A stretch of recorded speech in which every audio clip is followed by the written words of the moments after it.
America needs a refresher course on movements. For decades, the country has desperately needed a third-party political movement to emerge, but thanks to the quirky Ross Perot tanking the Reform Party, it might take a generation before another independent political movement can regain credibility.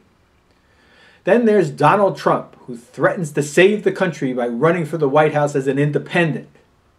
Almost makes you yearn for the Ross Perot days. Fortunately, Trump's incredibly important reality show stands in the way of the Donald saving the country. Are these the best alternatives we can muster to the ineptitude of the Republicans and Democrats? And Occupy Wall Street illustrates that the failure to grasp the proper approach to launching a movement is not isolated to the political arena. Occupy Wall Street seems to have forgotten one minor element: having a desired outcome. Maybe it's a symptom of the smartphone generation. Lots of communicating with very little to say. That sums up Occupy Wall Street without the communicating part. Can anyone tell me what they're protesting besides wealthy people on Wall Street? Would they prefer poor people worked on Wall Street? Or would they prefer there'd be no Wall Street at all? I'm a little fuzzy on the matter. I've heard a handful of the participants interviewed, and if I didn't know better, I'd swear the media was purposely selecting the mangiest people in the park. I'd expect a skewed sample with the Tea Party, where the liberal media managed to consistently find the one person at each rally that seemed to have just crawled out of a bunker. But you would think that the media would be favorable to the Occupy Wall Street people. Where's that liberal bias when you need it? Earth to Occupy Wall Street.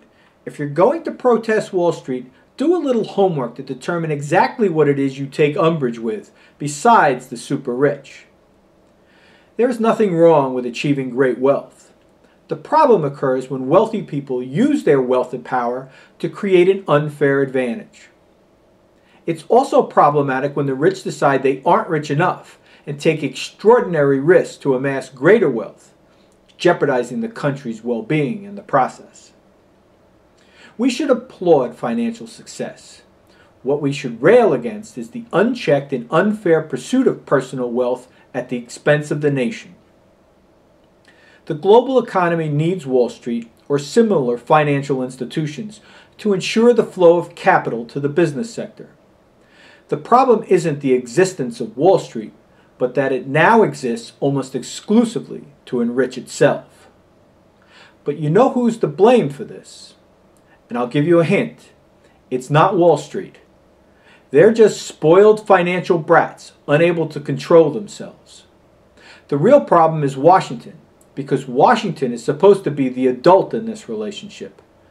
They are responsible for creating and enforcing the rules. But instead, we get the likes of Bernie Madoff, who was permitted to fleece people for decades, unencumbered.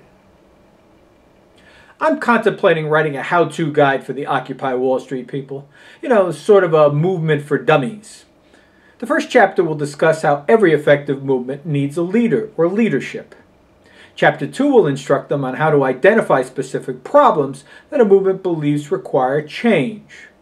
The third chapter offers guidance on developing potential solutions, and Chapter 4 will cover personal hygiene. Movements have a hard time gaining credibility when the visuals of those involved all look like a flashback to Woodstock. But Occupy Wall Street hasn't gotten everything wrong. There are systemic problems that need to be fixed. But the place to start is not Wall Street, but Washington. And the problem isn't that some people have achieved great wealth. It is that our elected officials have misguided motives and unchecked conflicts of interest that have corrupted the political process.